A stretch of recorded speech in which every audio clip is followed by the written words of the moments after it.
just deal with that first. Why would you want to oppose me about it? I'm not making these measurements. I'm not affirming altitudes for flights. I'm not using the topographical deviations from sea level to make sure I'm not flying into mountains. I'm not doing any of those things. But dweebs, fart sniffers, still see me in this little corner over here where I'm saying Earth's not spherical. Don't you understand how these terms are defined?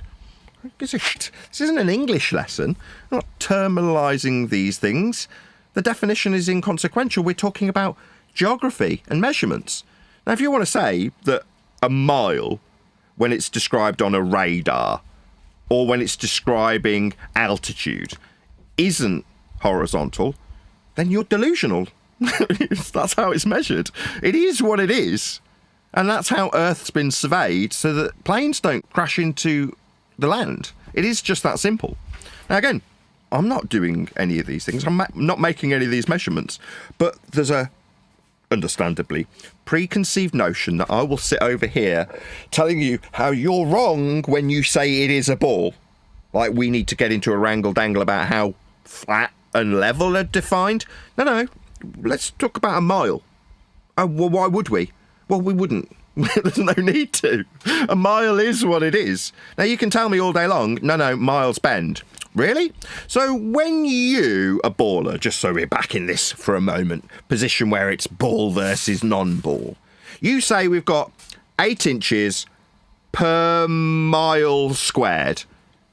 You don't accept that the mile is linear to derive that calculation then. You don't want to accept that. Okay? So you haven't got anything to base your ball on then. You suggest there's a tangent point horizon at 1.22 times the square root of the observer's height off sea level. That's a flat measurement. When deriving a depression angle from parallel eye level, these are all axiomatically required for you to believe you're on a ball, but you want to deny how flat miles are. Well, you've got them in your maths. They're fundamentally and axiomatically required for you to believe in if you want to have a ball to believe in. Now, if we ignore all that crap that's over here, we can just get back to what both sides can agree on. So 8 inches per mile squared is a description of a curve that deviates from a horizontal axiomatic flat principle in miles then. So miles are axiomatically required to be flat by everyone. Yeah, it's kind of redundant because it's just a mile. It's not a debating point. It's not a linguistic point. It's not an English point. It's not a science point either.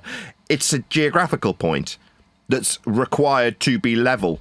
That's what a mile is.